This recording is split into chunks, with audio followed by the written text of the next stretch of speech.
You don't always have to use a lot of language, especially with adolescents. The less language we use, the better. If you try to overdo it, over talk about it, so what do you think? You're going to do that? How's it going for you? It's not going to be as effective.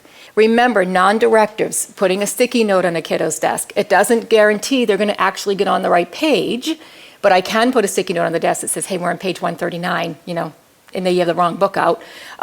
It might be better than saying it out loud to them, because remember, at this age, the most important thing is how they look in front of their peers. That's number one most important.